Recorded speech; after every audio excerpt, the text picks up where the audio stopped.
पढ़ रहे थे जनसंख्या। टॉपिक हम लोग जो पढ़े थे नाम है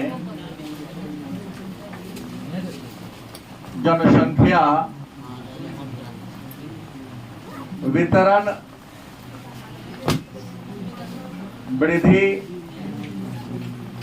और घनत्व के बारे में हम लोगों ने चर्चा प्रारंभ किया। इस क्रम में जनसंख्या क्या है, जनसंख्या वृद्धि क्या है, भारत के सबसे अधिक जनसंख्या वाले राज्य कौन है, सबसे अधिक जनसंख्या घनत्व वाले राज्य कौन है, इन सारे टॉपिक को हम लोगों ने क्या किया था, पढ़ लिया था। अब नया एक टॉपिक हमारे सामने आता है कि साक्षरता और भारत में जनसंख्या वृद्धि की कुछ अवस्था के बारे में चर्चा करना है। तो पहला प्रश्न आज का होगा, जनसंख्या वृद्धि की अवस्था। जैसे पिछले टॉपिक में भी हम लोगों ने पढ़ा था कि संसार में जनसंख्या वृद्धि के 4 अवस्था है, बताया था कि नहीं, याद होगा। जनसंख्या परिवर्तन की अवस्था 4, पहली अवस्था, दूसरी अवस्था, तीसरी अवस्था। पहली अवस्था में जन्म दर भी ज्यादा होता है, मृत्यु दर भी ज्यादा होता है, जिस कारण जनसंख्या वृद्धि क्या होती है, कम होती है। जैसे जैसे समय आगे बढ़ता गया, स्वास्थ्य सुविधा के विकास के कारण जन्म दर में क्या आई, गिरावट भले आई, जन्म दर स्थिर रहा, लेकिन मृत्यु दर में क्या आई, गिरावट आई। तो जन्म दर जितना था उतना ही रहा, लेकिन मृत्यु दर में क्या आया, गिरावट आया। इस कारण जनसंख्या क्या होने लगा, तेजी से बढ़ने लगा। और आज तो मेडिकल फैसिलिटी इतना ज्यादा बढ़ गया है कि भारत का मृत्यु दर 28 के आसपास पहुंच गया है। माने 1000 बच्चा जन्म लेता है, उसमें 28 को क्या होता है, बढ़ता है, बाकी क्या रहता है। तो जन्म दर में भले ही गिरावट आई है, लेकिन मृत्यु दर बहुत कम हो गई है। इसलिए भारत की जनसंख्या तीव्र गति से क्या हो रही है। लेकिन यहाँ भारत की बात करते हैं तो भारत में भी जनसंख्या वृद्धि की कितनी अवस्था है, 4 अवस्था है। कितनी अवस्था है, जनसंख्या वृद्धि की कितनी अवस्था है, 4। पहली अवस्था है, इसको अगर आप प्रथम अवस्था की बात करें, जिसको प्रावस्था कहें, हम सीधा लिखता हूं प्रथम अवस्था। प्रथम अवस्था में क्या था, तो हमने जस्ट कहा जन्म दर भी क्या था, उच्च था, और मृत्यु दर भी क्या था। प्रथम अवस्था में क्या है, जन्म व मृत्यु दर दोनों क्या है। अब भाई जन्म दर भी उच्च होगा, माने बच्चा पैदा ज्यादा लेगा, मरबो करेगा, तो जनसंख्या बढ़ेगा तेजी से, नहीं बढ़ेगा, बढ़ेगा लेकिन बहुत धीमी गति। इसलिए मैंने आपको दिखाया था चार्ट में पिछले टॉपिक में कि देखो 100 वर्ष में कितना बढ़ा, अब तो 30 वर्ष में, 40 वर्ष में। अभी का स्थिति अगर लिया जाए 2011 की अवधि का बात किया जाए, 1 और 11 के बीच में, तो भारत हर 10 साल में ऑस्ट्रेलिया महादेश से अधिक बच्चा पैदा कर देता है, एक महादेश के बराबर। तो पहली अवस्था में क्या होगा, जन्म दर क्या होगा, मृत्यु दर भी क्या होगा, जनसंख्या क्या होगा, बढ़ेगा, लेकिन बहुत धीमी गति से। दूसरी अवस्था क्या है, दूसरी अवस्था का नाम है निरंतर वृद्धि की अवस्था। क्या नाम है, निरंतर वृद्धि की अवस्था। निरंतर का मतलब क्या होता है, निरंतर का मतलब क्या होता है। तो इसमें अवस्था में, दूसरी अवस्था में क्या हुआ, तो जन्म दर और मृत्यु दर दोनों क्या रहती है। हाँ, यहाँ जन्म दर क्या होगा, उच्च जन्म दर, और यहाँ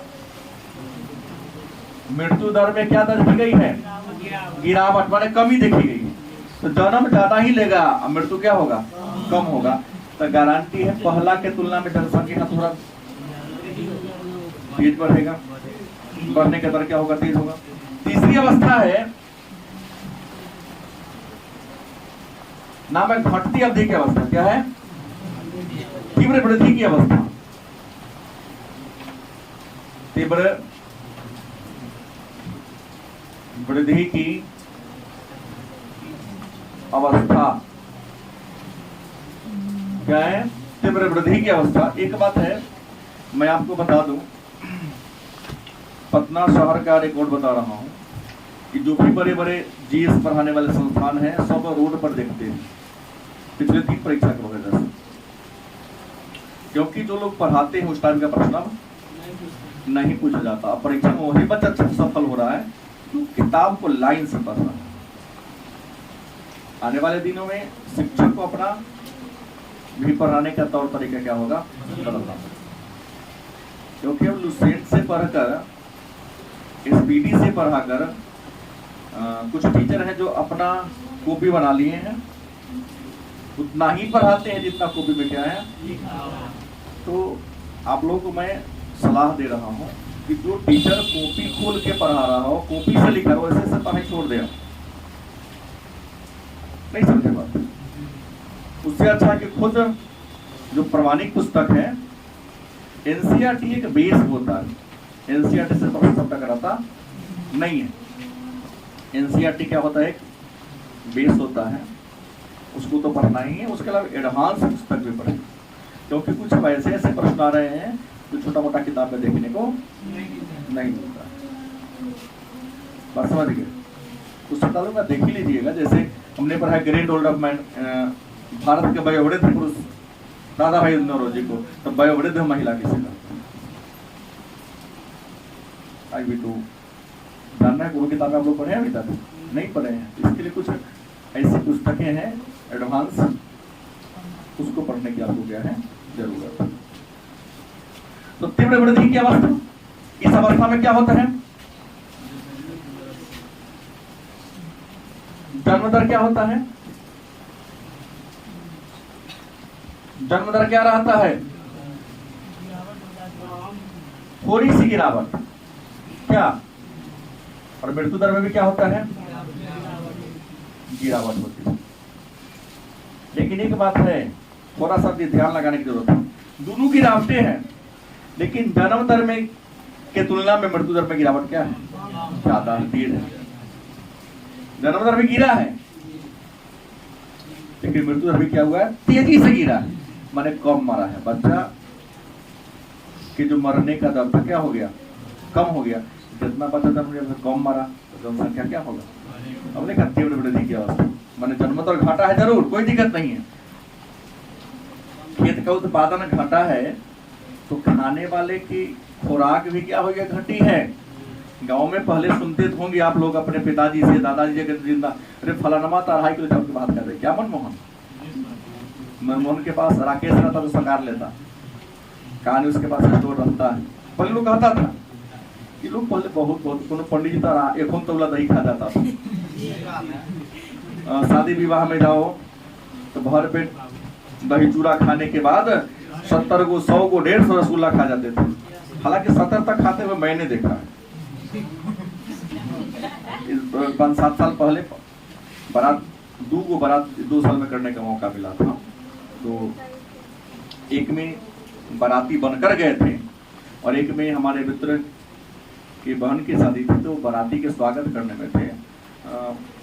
मैत्री ब्राह्मण लोगों में होता है कि मछली मांस ही चलता है ज्यादा करके, क्योंकि आप लोग जानते हैं सीतामढ़ी क्षेत्र के है तो मछली भी था। जो मीट खाने वाले हैं मीट भी था, जो शाकाहारी वाले हैं दही मछलियों खाया, मीटो खाया, ऊपर दही चूड़ा भी खाया। और आम भी चला, सीजन रहेगा तो हम लोग अपने हिसाब से 4-4 रसगुल्ला है महाराज। पंडित जी ना है कि भाई पंडित जी खाते, पंडित जी हम हैं, ऐसे रखा जाता है ना बाल्टी महा ऐसे उड़ेल दो हाथ लमहर। अब आपका छोटे को हाथ थोड़ी ना, एक बार उठता है 20 रसगुल्ला वाला हाथ हमारा रखे पूरा। आइए इधर आइए। पूरा हमने उसको देखा कि इतना ऊंचा मछली का कांटा जमा कर दिया था, मीट का जमा कर दिया था, ऊपर से मेरे यहाँ से 3 बार रसगुल्ला खाया।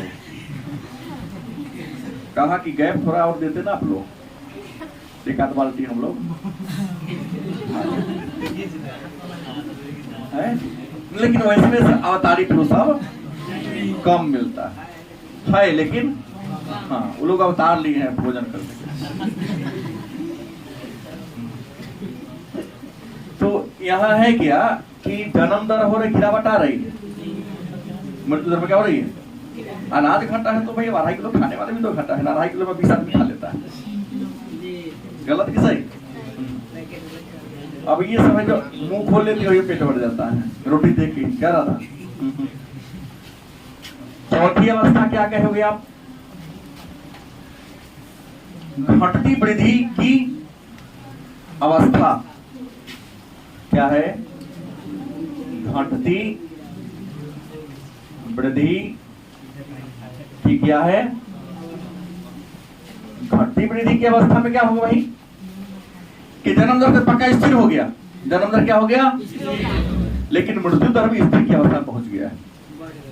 नहीं, बढ़ के ना जाएगा। सरकार यहाँ 5 तक लाने के प्रयास में यहाँ पर बढ़ा रहे। राष्ट्रीय अनुपात से बिहार का जो शिशु मृत्यु दर कम है, भारत का 28 है तो बिहार का 27 है। डाटा देखिए पुस्तक, भारत के एवरेज से बिहार का एवरेज क्या है? बढ़िया है, क्योंकि मेडिकल फैसिलिटी ठीक ठाक हो रहा है। घटती वृद्धि दर, तो जनसंख्या वृद्धि की कितनी अवस्था है? याद रहेगा? नहीं याद रहेगा तो पछताइएगा। क्या है? अगला टॉपिक है कि जनसंख्या का ग्रामीण व नगरीय संघटक। बड़ी आसान बात है कि जनसंख्या का ग्रामीण और नगरीय संघटक कहता है कि जनसंख्या का वह हिस्सा जो कहाँ रहता है? गांव में रहता है, उसे जनसंख्या का ग्रामीण संघटक के नाम से। गलत कि सही? जनसंख्या का वह हिस्सा जो उसे क्या कहते हैं? ग्रामीण संघटक। और जनसंख्या का वह हिस्सा जो कहाँ रहता है? शहर में रहता है, उसे क्या कहोगे? जनसंख्या का नगरीय संघटक के नाम से। अब सवाल है, तो जो भी डाटा लिखेंगे हम लोग 11 का लेके चलेंगे अभी हम, तो भारत के कितने प्रतिशत लोग शहर में रहते हैं और कितने प्रतिशत लोग गांव में रहते हैं? तो अगर 11 का डाटा लिया जाए तो 31.2% लोग भारत के कहां रहते हैं? कहां रहते हैं? शहर में रहते हैं। नगर के सामने लिखा, तो गांव में कितना रहते होंगे? अब 31 में 100 में से 31.2 को क्या करना है? 68.8 68.8%। तो भारत में ग्रामीण जनसंख्या का प्रतिशत क्या है और नगरीय का? गलत कि सही? तो फिर मन में प्रश्न होगा, सर हम लोग बिहार कह दो, वो थोड़ा कह दिया जाए। नहीं, तो बिहार का अगर लोगे तो नया का लेटेस्ट डाटा जान लो कि बिहार का पहले था 11.3, लेकिन अब हो गया है 15.3% लोग कहाँ रहते हैं? शहर में। तो भाई 100 में से 15.3 घटा दो, कितना होगा? 74.7। Very good. बिहार में 74. सॉरी आप लोग बोल दिए 74, हम दिमाग ना लगाए। 74.7% लोग कहाँ रहते हैं? 84.7% लोग गांव में और 15.3% लोग। मतलब पहले कितना था? 11.3। कहीं पूछ दिया था बिहार में नगरीय जनसंख्या कितना परसेंट बढ़ा है, तो याद रखो सीधे 3%। 11.3 कि 4? 11.4 लगभग 3.5। नहीं जो हो, आपके सामने डाटा है। फिर मन में प्रश्न होगा, तो सबसे ज्यादा नगरीय प्रतिशत वाला राज्य कौन है? तो सबसे ज्यादा नगरीय प्रतिशत वाला राज्य महाराष्ट्र है। कौन है? मतलब किस राज्य की सर्वाधिक जनसंख्या का प्रतिशत नगर में रहती है? तो 70% नगरीय आबादी वाला राज्य कौन है? सब जानता है, गोवा। कौन है? गोवा। प्रतिशत में पूछेगा तो 100% अगर पूछ दिया तो फिर आपके मन में कौन प्रश्न होगा? सबसे कम शहरी आबादी वाला और सबसे अधिक नगरीय आबादी वाला राज्य कौन है? तो सब जानते हैं हिमाचल प्रदेश। कौन है? सबसे कम शहरी आबादी वाला, शहरीकरण, और सबसे ज्यादा ग्रामीण वाला राज्य कौन है? क्या होगा? हिमाचल प्रदेश। आज भी यहाँ बहुत ज्यादा लोग यहाँ कहाँ रहते हैं? गांव में रहते हैं। मेरे ख्याल से बहुत ज्यादा लोग गांव में रहते हैं। शहर में यहाँ के लोग कम रहते हैं। तो सर्वाधिक ग्रामीण आबादी वाला राज्य और सबसे कम शहरी आबादी वाला राज्य, एक ही में बात हो गया। अब एक नया वर्ग है भाषा। क्या है? अब प्रश्न है कि भाषा क्या? भाषा कहते किसे? तो अभिव्यक्ति के माध्यम को, मतलब इंसान, मैं इंसान हूं, आप सब भी क्या है? इंसान। तो हम चाहे आप अपने विचारों को जिस माध्यम से दूसरे के सामने रखते हैं या प्रकट करते हैं, उसे क्या कहते हैं? इंसान अपने भावों को या अपने विचारों को जिस माध्यम से दूसरे के सामने रखता है या प्रकट करता है, उसे क्या कहते हैं? क्या कहते हैं? भाषा का।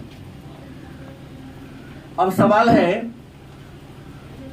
तो भाषा अभिव्यक्ति का माध्यम है, अपने विचारों को दूसरों के सामने प्रकट करने का एक तरीका है, एक साधन है। तो भाषा के प्रकार कितने होंगे?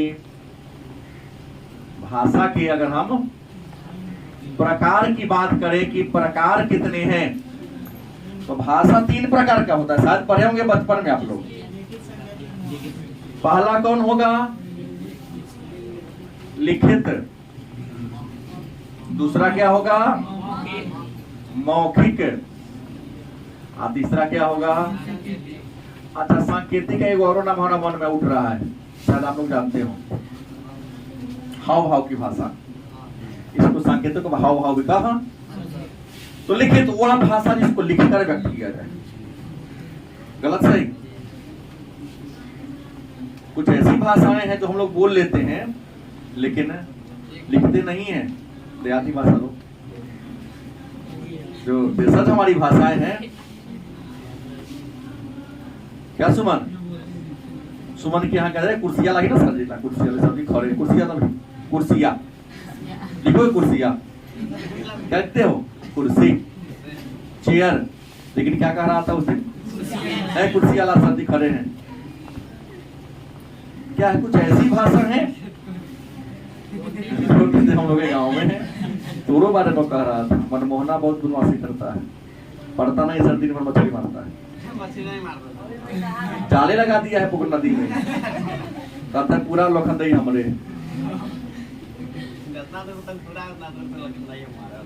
हाँ, वह भाषा जिसको लिखकर व्यक्त किया जाए, क्या कहोगे? मौखिक, जिसको मुंह से बोलकर कहते हैं। जो हम लोग का लोकल है तो लिखते नहीं, बोल के क्लास से निकलने के बाद आप लोग बुझवे करते हैं। असंकेत जो गंगे हाँ, जो इशारों से जो हम लोग बतियाते हैं उसे क्या कहते हैं? हाँ। अब देखो, भाषा परिवार की बात कर लो। यहां से एक प्रश्न रहता है, भाषा आप लोग कोनो परिवार के अंग है कि ना है? वैसे ही संसार में जितनी भी भाषाएं हैं, मैं सबकी चर्चा तो नहीं कर रहा हूं, लेकिन भारत में जितनी भी भाषाएं बोली जाती हैं, सभी भाषा किसी न किसी परिवार का है। सभी भाषा किसी न किसी का है, परिवार का है। तो हम पहले लिखेंगे क्या? परिवार। परिवार के बाद एक होगा उप परिवार,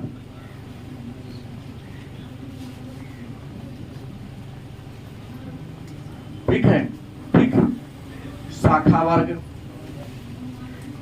शाखा, फिर आ जाएगा भाषा। कौन कौन भाषा इतना ही लिखूंगा क्योंकि बहुत है।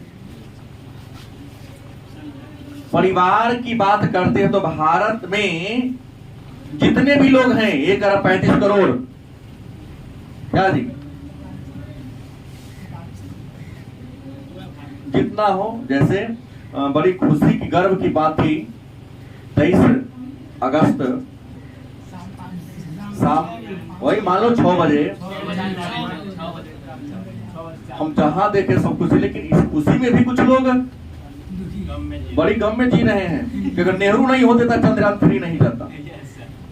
हम फेसबुक पर बहुत देख रहे हैं कि नेहरू ने नींव रखा तब ना मोदी जी लेगा, मतलब पचाने में दिक्कत, मोदी को भैया पचाने में दिक्कत हो रहा नहीं। यहाँ पार्टी तोड़ने की जरूरत है, सीना चौड़ा करके जहां विश्व का कोई नहीं पहुंच सका, अरे वहां पहुंचा दिया है जहां सूर्य का प्रकाश पहुंचता ही नहीं है। मतलब चंद्रमा गोल है तो चंद्रमा का लगभग आधा हिस्सा ही सूर्य के प्रकाश रहता है, आधा हिस्सा अंधेरा रहता है। नीचे से रखा है, सभी देश ऊपर से रखा है, नीचे से रखा है। जैसे गोल हुआ तो ऊपर वाला उत्तरी ध्रुव हो गया और नीचे वाला क्या होता है, तो यहाँ बैठाया है। इंडिया का मैं वहीं पहुंचोगे जहां कोई नहीं पहुंचता। सारा संसार इंडिया का ही कर रहा है, लेकिन अपने भारत में क्या है। फेसबुक के माध्यम से देख रहा हूँ, नेता को कुछ लोग को देख रहा हूँ, कहता नेहरू अगर नींव नहीं डाले रहते, अगर नेहरू को तो ये तो क्या थे, अनुकंपा वाले पीएम थे क्या जी। नेहरू कैसा पीएम थे, अनुकंपा, जो गांधी का अनुकंपा पर पीएम बना हो। ये तो रियल पीएम तो सरदार पटेल बनने वाले थे। उनके बाद जेवी कृपलानी बन, सब जानता है, पढ़े लिखे लोग सारे जानते हैं। तो अनुकंपा वाले पीएम नहीं होते तो ये नहीं होता। अगर वो नहीं होता तो देश में बहुत सारी समस्या ही नहीं होती। उनके कारण होमी जहांगीर भाभा की मृत्यु हुई, जिसने कहा था कि भारत को मैं लक्ष्मण रेखा से तो सीधे करके दिखा दिया। अमेरिका के तलवा चाट कैसे चाट लिए, तब तमाओं ने कह दिया ब्रिटिश साम्राज्य का स्वान है। अंग्रेज जैसे करता भाव भाव करते थे। होमी जहांगीर भाभा को मरवाने में किसका योगदान था, नेहरू का। अमेरिका अगर कहा कि थोड़ा दिखाओ कैसे साइंटिस्ट तुम्हारे यहाँ का, क्योंकि भारत में ब्रेन की कमी नहीं है। बात समझ गए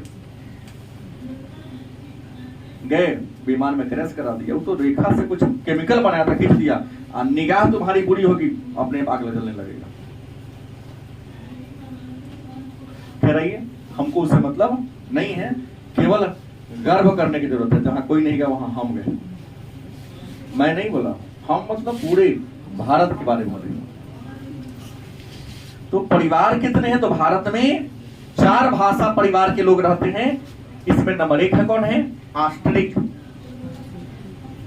क्या है, अच्छा, आस्ट्रिक को निषाद भी कहते हैं। आस्ट्रिक को क्या कहते हैं, निषाद भी कहते हैं। अब इसका उप परिवार कौन है, तो आस्ट्रो एशियाई, मतलब आस्ट्रो मतलब ऑस्ट्रेलिया, ऑस्ट्रेलिया और एशिया के लोग इस परिवार की भाषा को बोलते हैं। ठीक है। इसमें उप मकाओं का मान, मखेर, वो कौन है, मुंडा। बाकी भाषा कौन कौन कर है, तो मेघालय, निकोबार, बिहार में भी इस परिवार के लोग बोलते हैं। अब सवाल है कि आस्ट्रिक परिवार के भाषा कितना है, तो 1.38%। भारत के कुल आबादी का 1.38% लोग किस भाषा परिवार के हैं, आस्ट्रिक या दूसरा है द्रविड़। दूसरा कौन है, द्रविड़। और मैं बता दूं कि द्रविड़ इंडिया में कितने लोग बोलते हैं, लगभग 20% लोग। कितने परसेंट है, हाँ। और इसकी भाषा उप परिवार इसका कुछ भी नहीं है, मेन परिवार ही इसका है। इन सब ये आपसे पूछेगा नहीं, आपसे केवल यही चारों में से कोई पूछ लेगा। तीसरा जो भाषा परिवार है इंडिया में, उसका नाम क्या है, चिन्नी तिब्बती। चिन्नी तिब्बती या तिब्बत, जिसका अन्य नाम क्या है? किरात। क्या है? और ये बोलने वाले कितने हैं? 0.85%। चौथा भाषा परिवार कौन है? हाँ, आर्य। इसको हम कहते हैं भारतीय, भारतीय, यूरोपीय। गलत कि सही? और ये कितना है? लगभग। तो यहाँ एक बात याद करके रखने की जरूरत है, मार्कर कर लीजिएगा कि भारत में कितने भाषा परिवार के लोग रहते हैं? 4। याद रखने की जरूरत है। कितने भाषा परिवार के हैं? 4 भाषा परिवार के लोग रहते हैं। गलत कि सही? कौन कौन भाषा परिवार है? तो आर्यिक, जिसे निषाद भी कहते, दूसरा द्रविड़, तीसरा चीनी तिब्बती जिसको किरात भी कहते, चौथा आर्य या भारोपीय, भारतीय और यूरोपीय। यहाँ कई बार पूछा गया है कि सबसे कम किस भाषा परिवार के लोग हैं? चीनी, उसके बाद और सबसे अधिक। याद रखेंगे सबसे कम कौन है और सबसे अधिक। अब पूछा गया प्रश्न क्या है? ये प्रश्न पूछा गया है। बिहार की बात करते हैं तो बिहार के लोग इस भाषा परिवार से भी जुड़े हैं। हाँ, आर्थिक और निषाद से भी बिहार के कुछ लोग बोलते हैं, द्रविड़ भाषा को भी बोलते हैं। बात समझ गए? और द्रविड़ के अलावे आपको आर्य भी बोलते हैं। मतलब बिहार में 3 भाषा परिवार के हैं। चीनी तिब्बती वाला बिहार में, ये वाला बिहार में क्या है? नहीं।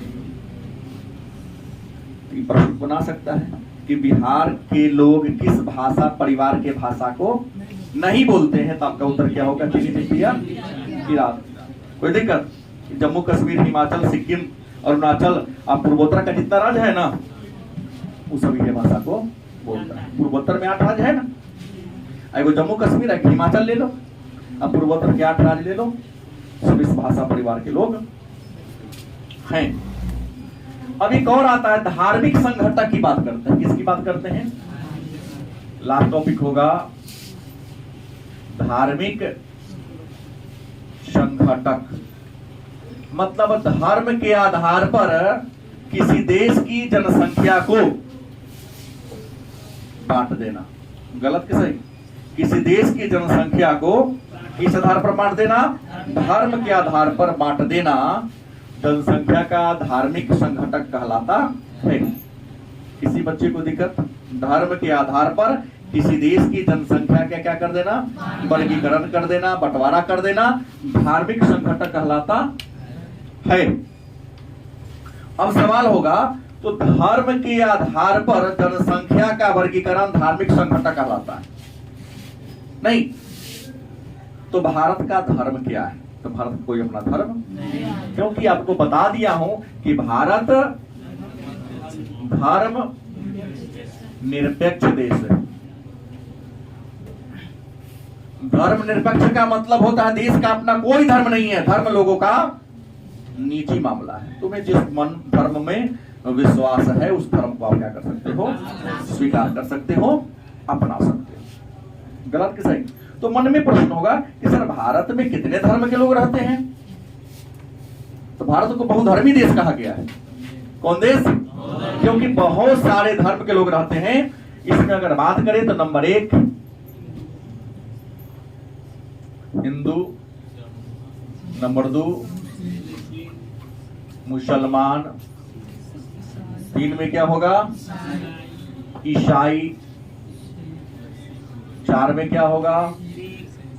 सिख, 5 में क्या होगा? बौद्ध, 6 में क्या होगा? जैन, 7 में क्या होगा? पारसी। तो ये जो क्रम आपने दिया, ये क्रम जनसंख्या के अनुसार लिखा है आपने। सही बोला कि सबसे अधिक किस धर्म के लोग रहते हैं?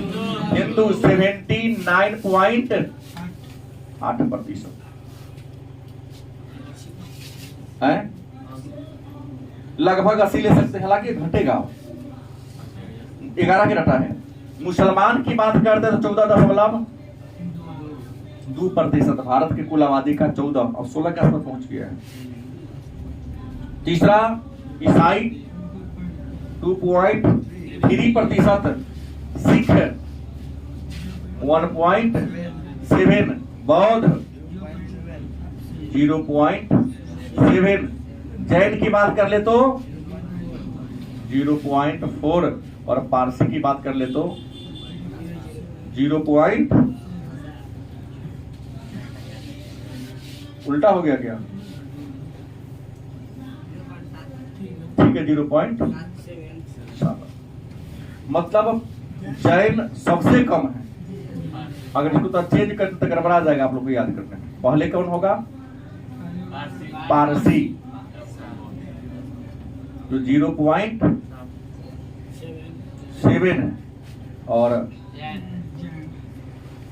जैन है 0.4। तो भारत में सबसे अधिक आबादी किस धर्म का है?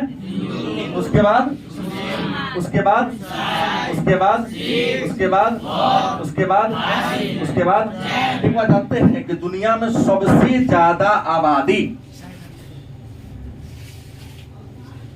पारसियों का भारत में। सबसे ज्यादा पारसी कौन देश में रहते हैं? हिंदुस्तान में रहते, भारत में, इंडिया में रहते हैं। लेकिन दुनिया में सबसे अधिक आबादी किसका है? तो दुनिया की बात करते हैं तो दुनिया में सबसे अधिक ईसाई के बाद सेकंड में। अगर विश्व की बात करता हूं, मैंने किसकी बात किया? विश्व की। तो नंबर 1 में कौन है? ईसाई। नंबर 2 में कौन है? मुसलमान। नंबर 3 में कौन है? और दुनिया में सबसे ज्यादा मुसलमान इंडोनेशिया में। ऐसा नहीं वहां धर्म लोग नहीं रहते हैं, लेकिन आज तक वहां दंगा होगा। सब पढ़ा लिखा है। पाकिस्तान की तरह जाहिल जवान नहीं है, सब खत्म कर दिए।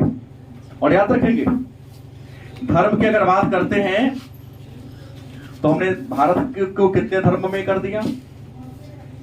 7 धर्म के लोग रहते हैं। यही कारण था यहाँ 8 धर्म के लोग रहते हैं। अगर किसी के धर्म को राष्ट्रीय धर्म बना दिया जाता तो काफी मतभेद पैदा हो जाता। जो अल्पसंख्यक थे भारत में 6 लोगों को अल्पसंख्यक का दर्जा बनाते, हिंदू छोड़ के। बाकी जो 6 है ना, इन 6 को अल्पसंख्यक का दर्जा प्राप्त है। बात समझ गए? संविधान पढ़ेंगे तो आपको पता चलेगा। मतलब मुसलमान, ईसाई, सिख, बौद्ध, पारसी, जैन, ये सब क्या है? अल्पसंख्यक है। क्या है? कम आबादी वाले हैं। हिंदू बहुसंख्यक है। अल्पसंख्यकों को क्या प्राप्त है? सुरक्षा प्राप्त है। याद रखिए जहां शिक्षा का लेवल ज्यादा है वहां जनसंख्या वृद्धि दर क्या है? कम है। और जहां शिक्षा के लेवल कम है वहां जनसंख्या वृद्धि दर क्या है? तो सबसे कम जनसंख्या वृद्धि दर कोना का है? जैन का है। और शिक्षा भी यहाँ ज्यादा है लेवल प्रतिशत में। लेकिन सबसे ज्यादा जनसंख्या वृद्धि दर मुसलमान में है, क्योंकि यहाँ शिक्षा का लेवल, क्योंकि जनसंख्या का महत्व आप लोग ये लोग क्या करता है? नहीं समझता है।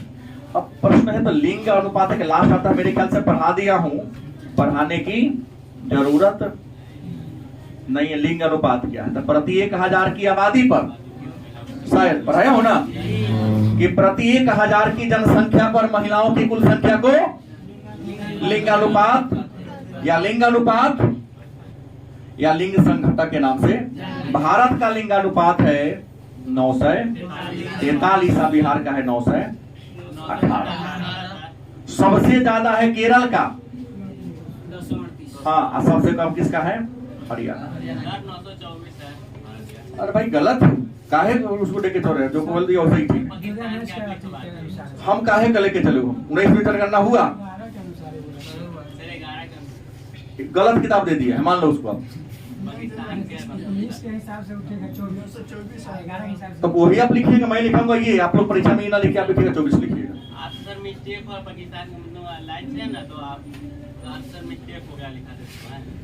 हमसे मिस्टेक हो गया। ये नहीं हो सकता किताब वाला गलती कर दिया हो। बुक से लिखा है ना तो। नहीं मेरा नहीं कहा, हमने कहा हम 24 लिखा है, 43 लिखाया होगी नहीं, तो मेरा सही है। मेरा जो मैंने कहा वो मेरा ठीक है। अगर मान लिया फिर भी भरोसा नहीं है तो परीक्षा पूछते भारत का लिंगानुपात कितना, आप लिखेंगे 3/924, क्या लिखोगे? लेकिन हमारा डाटा क्या रहेगा? 943 रहेगा।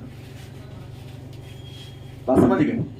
क्योंकि जनसंख्या रजिस्ट्रार का डाटा है, लिखने में टंकनीय भूल हो सकती है किताब वाले से, हमसे भी बोलने में गलती हो सकती है। गूगल का तो भरोसा ही मत करो। हाँ तो ये 9 से 43 लेंगे। भारत का लिंगानुपात कितना है? 9 से। हाँ तो इस बात को 3 दिन से हम लोग चर्चा करते आ रहे हैं।